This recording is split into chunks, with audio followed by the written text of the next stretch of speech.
cannot deny the untimely disclosure of critical exculpatory evidence. They cannot and they will not deny that untimely disclosure. And they also cannot deny that critical evidence was intentionally, not by some sort of mishap, but intentionally was withheld from us. So what do they do in their opposition? Most of the time they spend saying that the prosecutors themselves did not know. They had no actual knowledge. Well, they concede the unavoidable in their moving papers, which is that the Massachusetts State Police and the Canton Police Department both knew about the evidence and both withheld it. Conveniently, they throw much of this on the back of Michael Proctor. It was sort of to be expected. He's already damaged goods, so why not?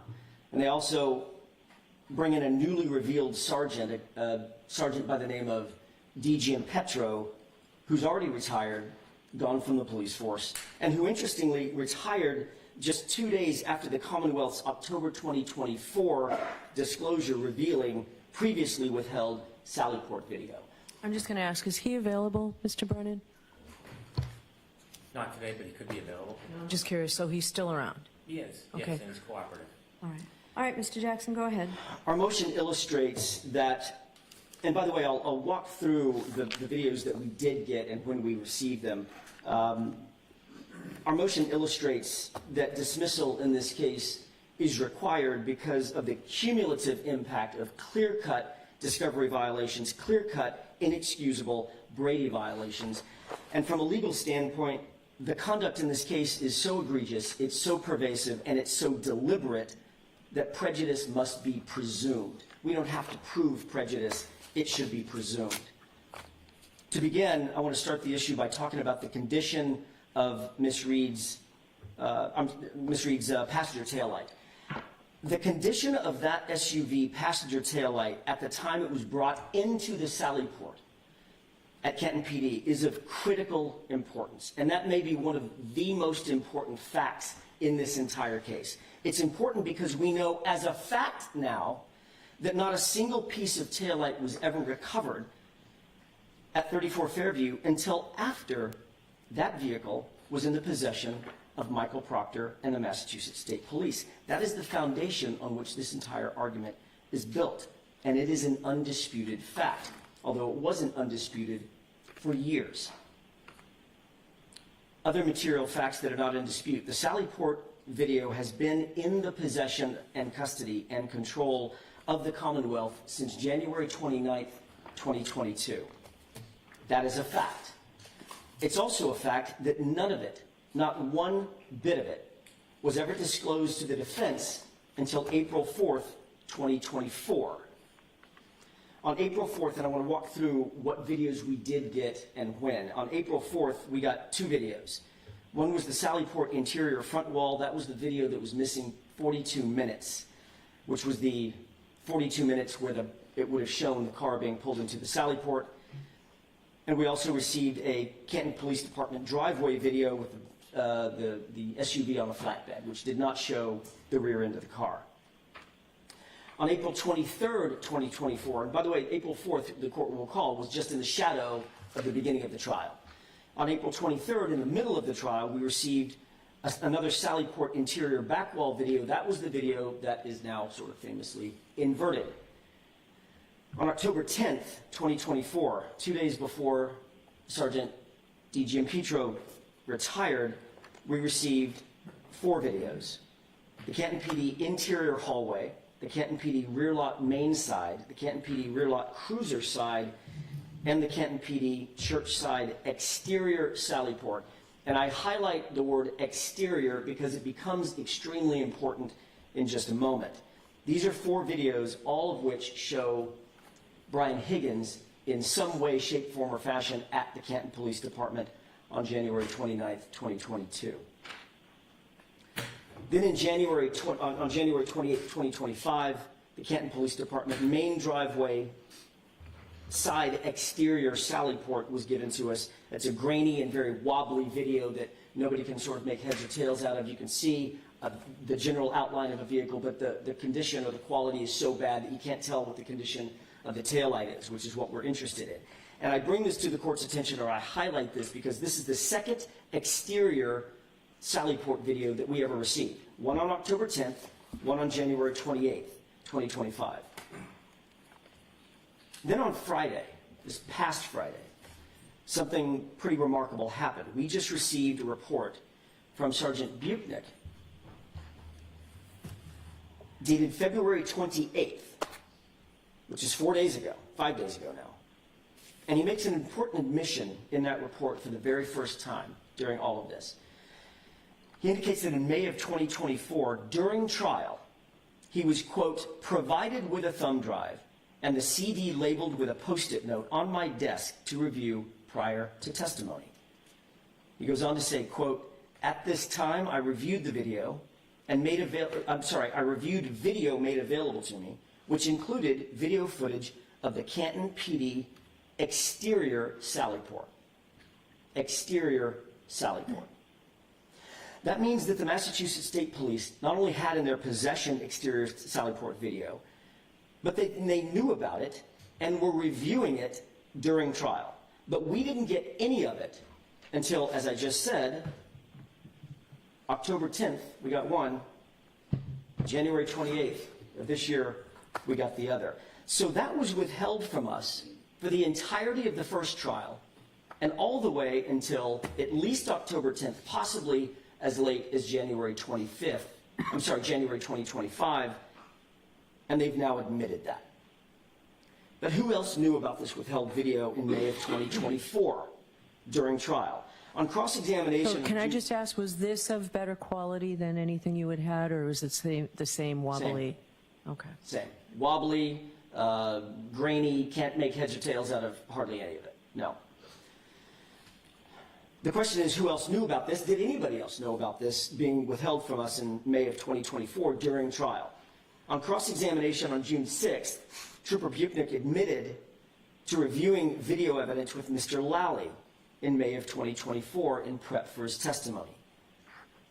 Was that the video that they were reviewing together? Was it the exterior sallyport video? We now know that Buchnick watched some sort of exterior sallyport video. He admits it in this report that we just got 5 days ago.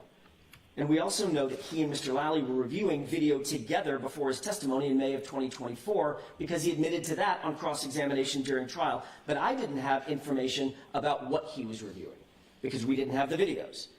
So either they reviewed together the inverted video that was then played and knowingly presented false evidence to a jury and to this court, or they reviewed exterior sallyport video and intentionally withheld it from us. This is binary. It could only happen one of two ways. Either it was the inverted video that they prepped on and then presented inverted video to the jury, which is a problem, or they reviewed external or exterior video and did not provide it to us intentionally. Either way, the withholding that evidence admitted to now by Trooper Buchnick was obviously egregious. It was obviously in error. It was obviously calculated. Another important material fact not in dispute, on April 10th, 2024, the DA certified disclosure of, quote, all evidence. Can I just get back to that, the exculpatory?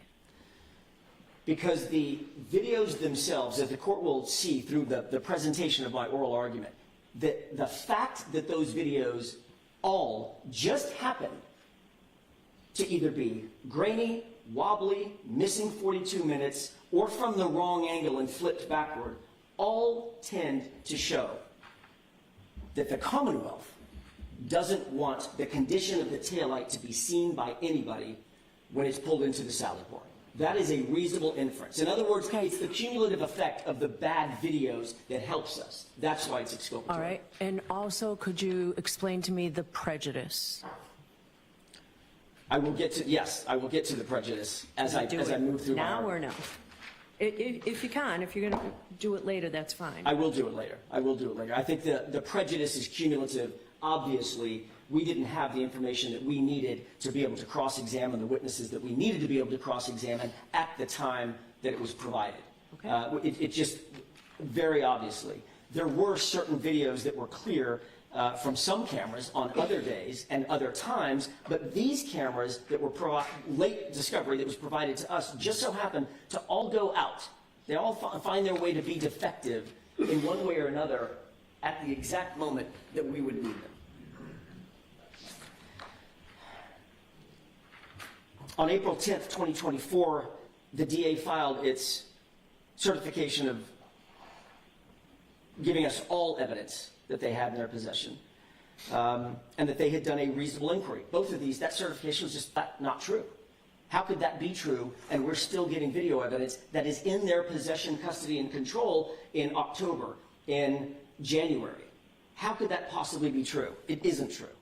And it's illuminating when you look closely at the Commonwealth's opposition to our motion. First and notably, the Commonwealth makes these broad statements couched as fact. They're bold pronouncements, and there's myriad excuses in their opposition paperwork. And it's backed up by next to nothing.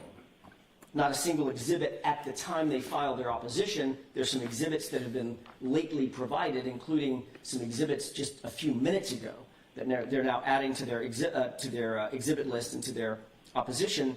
But in point of fact, at the time they filed their opposition, there was no factual support for any of its positions. So are you pointing me to something specific, or are you just saying in general and you'll wrap it up? In general, the only thing that they had attendant to their opposition was this joint affidavit that doesn't address any of the defense allegations at all. Contrast that with the defense motion, which was supported by nearly 20 fact exhibits. There may be a reason why they didn't support their positions with exhibits at the time. It's because the facts don't support the Commonwealth's position. These are indefensible and indisputable facts that I'm explaining to the court about the turning over of these sallyport videos. Specifically turning to the Canton PD surveillance video. The opposition says, or reads, the Commonwealth provided the defense with a... I just always like to read along. Where does it say it? What page I don't have the page number. Okay. It's the point at which the Commonwealth indicates that they provided 90 photographs. Okay. Crime scene photographs in support of the vehicle in the sallyport. That is a distraction. What they don't mention in their moving papers is that the date of those photos were all February 1st, 2022. There are no photographs from January 29th, 2022, when the vehicle was brought into the sallyport. The only thing we would have would be the videos, the surveillance videos, all of which are somehow, some way defective, and which were held in their possession in some instances for nearly 3 years before it was turned over to us. So it's the condition of the car at the time that it was brought into the sallyport on January 29th at around 5:30 p.m. that matters. That's the only time that it matters. The other evidence referenced by the Commonwealth about a 5 a.m. ring video and Canton police cruiser at 8 a.m. and the independent observations of Dighton police officer Sergeant Barrows, they all corroborate the defendant's contention that the taillight was cracked and not shattered at the time it was brought in to the sallyport. And we're still talking about the condition of the taillight, obviously, when it was brought into the sallyport. The Commonwealth next mentions that Lieutenant O'Hara from the CERT team arrives at 32 Fairview Road at 4:56 p.m. They then go on to mention that he was preceded by another trooper at 4:54 p.m. and that the car got to the sallyport at 5:30, suggesting, obviously, that the search began and taillight pieces were found before the car ever arrived. That would be interesting if it were true, but it's not true. It's a distortion of the truth. It doesn't matter when the CERT team actually arrived and drove up there and sat in their warm cars and waited for other team members. The last team member to arrive didn't arrive until 5:41, 11 minutes, long after the car had already been secured in the sallyport, long after Trooper Michael Proctor had access to that passenger taillight. The first taillight piece was not seen or found or recovered until 5:45 p.m. after the vehicle's arrival at Canton PD. That was seen. We can see who's got access to the vehicle and who makes access to the vehicle in that inverted video. Once we turn it back around, it's very obvious. That's Michael Proctor milling about at the passenger taillight. These are important details to get right. The timing matters. the opposition claims that the defense theory is quote-unquote evolving. They write that the defense, quote, struggles to establish how the condition of the defendant's broken taillight in Canton, in the Canton PD sallyport, is in fact exculpatory. How is that exculpatory? The condition of the taillight, that it was cracked and not shattered as it moved into the sallyport? How do we struggle to describe that as exculpatory? Of course it's exculpatory. Of course having those videos withheld from us is prejudicial. There is no struggle. It's on the video, it's on the Ring video that establishes that the right rear Lexus hit the back of the Chevy Traverse, cracking its taillight. The Commonwealth, pretty desperate to ignore that inconvenient fact or that inconvenient piece of video evidence, literally previously said in open court that the Lexus only got close to the Traverse, only to be completely impeached when everybody in the courtroom at trial saw that 5,000-pound Traverse jostle, its rear wheel jostle, under the impact of the SUV right at the right rear or the passenger side taillight. Now the Commonwealth, with no factual support, no factual underpinnings whatsoever, says, okay, hang on a second. It did hit it, but it didn't crack the taillight. So whose theory is evolving? Ours or the Commonwealth's? The defense has never wavered. We knew that Michael Proctor, from the very beginning of this case, had been lying about the time he first took possession of that SUV. He claimed that it was at 5:30. The court will recall this. We had litigation concerning this. He wrote it in at least 9 reports that we were able to count. 9 reports or affidavits. Those affidavits sworn under oath, and the Commonwealth repeated that time for nearly 2 years, even going so far as to argue to this court that the defense got it wrong, that we were wrong because we failed to calculate for daylight savings time. So the Commonwealth battled us, and this is something I think the court has to really weigh and balance, the following conduct. The Commonwealth battled us for nearly 2 years on the singular issue of the time that the SUV got to the sallyport. They finally took their medicine at some point and had to admit to the false time and chalked it up to a Scrivener's error in 9 separate documents, memorialized 9 separate times, some of them under oath. And all the while they were battling us on the time that it got there, no, the defense is all wet, they're wrong, they just didn't account for daylight savings time. Oh, no, this was just a little mistake, it's not a big deal, it was a Scrivener's error. And the entire time they're making both of these claims, they had video in their possession that established unequivocally that that car was in Michael Proctor's possession at 5:30 and pulled into the sallyport at 5:30. They knew the time. They knew that he had retrieved it at 4:12 in the afternoon and not gotten it to the sallyport until 5:30. So the Commonwealth was well aware in 2022, the Commonwealth and their agents were well aware in 2022 that the SUV got to the sallyport, and that was the centerpiece of the defense case. They knew that the videos would directly impeach the lead investigator on this case, and they say that we struggle to explain the exculpatory nature of this evidence. It's not our struggle to explain it, it's their struggle to acknowledge it. Of course that's exculpatory. It directly and unequivocally impeaches their lead investigator on one of the most important issues in the entire case. And that's only one aspect of the withheld videos that also is exculpatory. The other is the point at which it would show the condition of the taillight. In other words, when it's being pulled in to the sallyport, would it show the condition of the taillight before Trooper Proctor had access to it in the sallyport? That's what we've been seeking. The Commonwealth is well known from the beginning of this case that the defense has demanded all physical evidence be preserved. That is, this is not a game of Wordle. This is not something that's supposed to be parsed. All physical evidence be preserved. That's pretty straightforward. The Commonwealth shouldn't be in the business of withholding exculpatory evidence by playing some sort of a gotcha game with definitions of words. They knew what we meant. We don't actually know what the Commonwealth has, so we have to be as broad as we possibly can when asking for evidence to be preserved. So all physical evidence clearly includes the entirety of all the sallyport videos.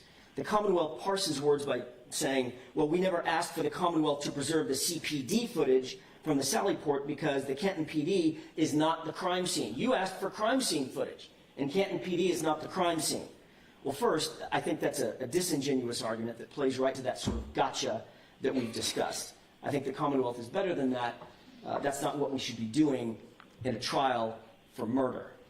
And second, let's not forget that District Attorney Morrissey actually defended publicly Michael Proctor by explaining that when Michael Proctor said he responded to the crime scene, and of course we knew he didn't respond to 34 Fairview, D.A. Morrissey said, oh, he was talking about Canton PD, which is the crime scene. So they can't have it both ways. They write on page 4 of their opposition, quote, the trial prosecutor was not aware of the existence of surveillance video in the Canton Police Department's sallyport until receiving the federal grand jury transcript of Massachusetts State Trooper Michael Proctor, end quote. So they've taken the position, look, we personally did not know anything about that sallyport video existing until we received the federal grand jury paperwork showing that Michael Proctor testified to it. First, the Commonwealth has to know that that is not the state of the law in Massachusetts. Massachusetts State Police and Canton Police Department are both arms of the prosecution actively involved in the investigation of this case. Not one, but two separate agencies not only knew of the existence of the footage, but the lead investigator actually admitted to a federal grand jury that he pulled the footage at the start of the case. He pulled it all. And then he said he reviewed it all because that's what the case agent does. The Commonwealth cannot absolve themselves of the egregious and very obviously intentional discovery violations by Michael Proctor, by the Massachusetts State Police, by the Canton Police Department, by saying, I personally didn't know about it. The cases are legion on that issue. Commonwealth versus Sleeper, 2002 case found at 435 Mass 581, and this is Hornbook law. Quote, a prosecutor's duty to disclose exculpatory information or exculpatory evidence extends to evidence in the possession of the police who participated in that investigation. And then Massachusetts Rule of Criminal Procedure 14A1A, the prosecutor shall disclose information covered by mandatory discovery, provided it is in the possession, custody, or control of the prosecutor. Persons under the prosecutor's direction or control, or persons who have participated in investigating or evaluating the case and either regularly report to the prosecutor's office or have done so in this case. Michael Proctor worked out of the Norfolk DA's office, physical plant. There is no question that Michael Proctor and both agencies intentionally withheld that evidence. Let's talk about Michael Proctor's testimony before that grand jury. He was asked the following question. Are you aware whether there are any cameras in the garage or sallyport where Karen Reed's SUV was parked? Answer, yes. Question, have you reviewed the footage of that garage? Answer, I saw one very grainy video and then another of Sergeant Buchanan and I arriving in the main entrance around 5:30 following the vehicle. Question, when did you watch the video from the sallyport? Answer, I haven't reviewed it, sir, in quite some time. So do you have those page numbers for me? I can get them for you, Your Honor. Okay. I didn't cite them in my notes. Yeah, if Ms. Little can get them for you before you finish, that would be helpful for my review. I haven't reviewed it, sir, in quite some time, so I can't recall what's on there. Question, why did you review video of the sallyport? Answer, we review every video we pull. We pull a lot of video. It's on the case officer to watch it. By his own admission, Your Honor, Michael Proctor recognized himself in a video along with Sergeant Buchanan. That was likely the video that ended up being inverted by where Michael Proctor was by the passenger side taillight.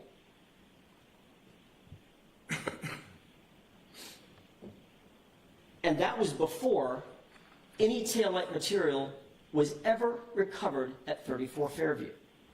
That is highly inculpatory of Michael Proctor. It is highly exculpatory of Karen Reed. Another point of fact. By his statement, Michael Proctor admitted that, quote, we pulled, end quote, the video. That video is on a 30-day overwrite.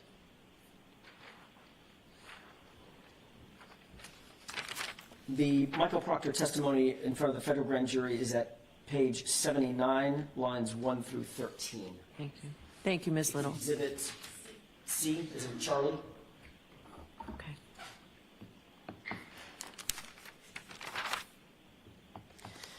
The video is on a 30-day overwrite, Your Honor. We all now know that. We didn't know that before just a few weeks ago. I don't expect that the Commonwealth knew that either. This is new to everybody, right? But you have to have pulled the video within the first 30 days to even be able to review it. We've been getting these videos in dribs and drabs for not months, but for years. Actually, it's been months. Hasn't been years. He further admitted that it shows the SUV arriving in the sallyport at 5:30, which means he wrote those reports and signed those affidavits, the 9 that I was talking about earlier, with full knowledge that there existed a video that he had and had reviewed that proved he was lying. It doesn't get any more exculpatory than that. And that was the video, that was the very video that was withheld from us, from the defense, for 2.5 years until the middle of trial. The Commonwealth says the, quote, trial prosecutor, end quote, was not aware. It's becoming a relatively common refrain in the opposition. That's neither a defense nor a justification for blatant and egregious discovery violations by the Commonwealth and its agents. The fact that the trial prosecutor, whoever that is, it's an interesting use of a name, of a pronoun. I don't know who the trial prosecutor is, but apparently the trial prosecutor, according to the Commonwealth, didn't know anything about this. But that's not a defense. Who is the trial prosecutor? Is it Adam Lally? Is it Laura McLaughlin? Is it both of them? And why are they only referring to one trial prosecutor when there were clearly 2 in the courtroom? They make the statement with no factual support for that anywhere. Again, the only affidavit that was supplied was a type of affidavit I've never seen before, where it's signed under oath by 3 different people. So which sentence goes with which person under oath? The single declaration is odd, to say the least, but it certainly doesn't define who's responsible for what statement in that declaration. We certainly know that it was not Hank Brennan. He was not involved in the first trial, so it can't be him. The Commonwealth writes, quote, the prosecutor had not been alerted to its existence by investigating officers, end quote, but claimed that on April 4th, they promptly presented the defendant with 9 surveillance videos in its possession.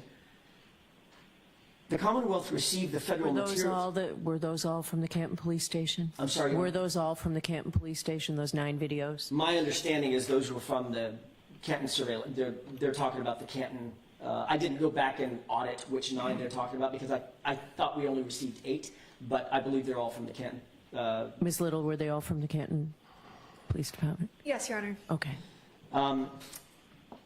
The prosecutor had not been alerted to its existence by investigating officers, but on April 4th, they promptly presented it to the defense. The Commonwealth actually received the materials that highlighted the fact that these existed in February of 2024, probably around February 21st, 2024, because that's when both sides got all the federal materials. That is not prompt.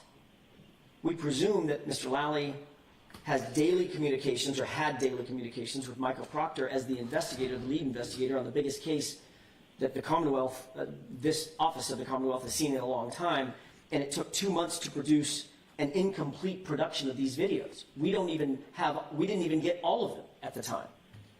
The Commonwealth writes, quote, the quality of the video is poor in certain portions. However, this is the condition it was recorded in. Says who?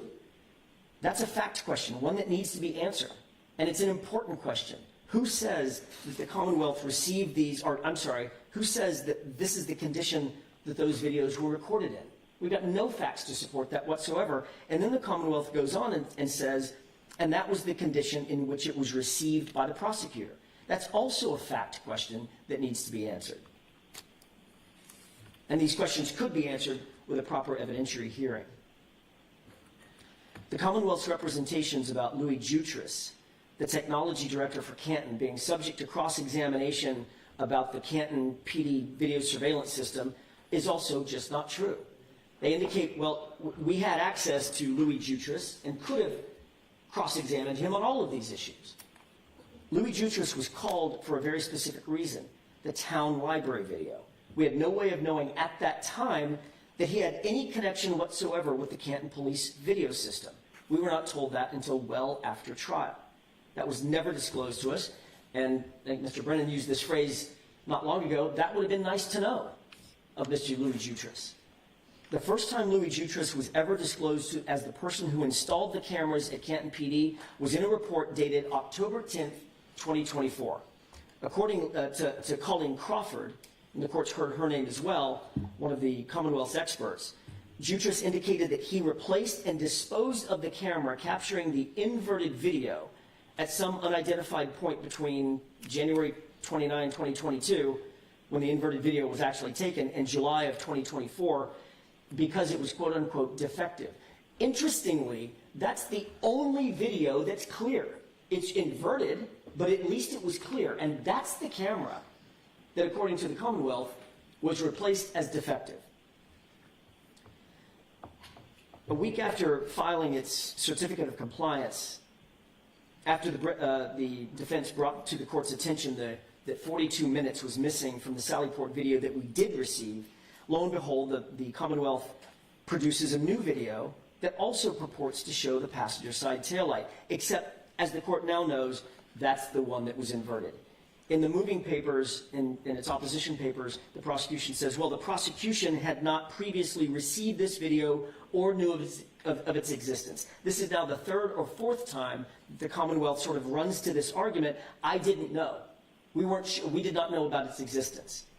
No matter how many times they write it, however, it does not change the Commonwealth's responsibilities. It doesn't change the prejudice that the defense suffered. We should have had these videos at the very beginning. So, Mr. Jackson, I'm just going to ask you how much longer, this is the luncheon recess, but how much longer are you going to be? Probably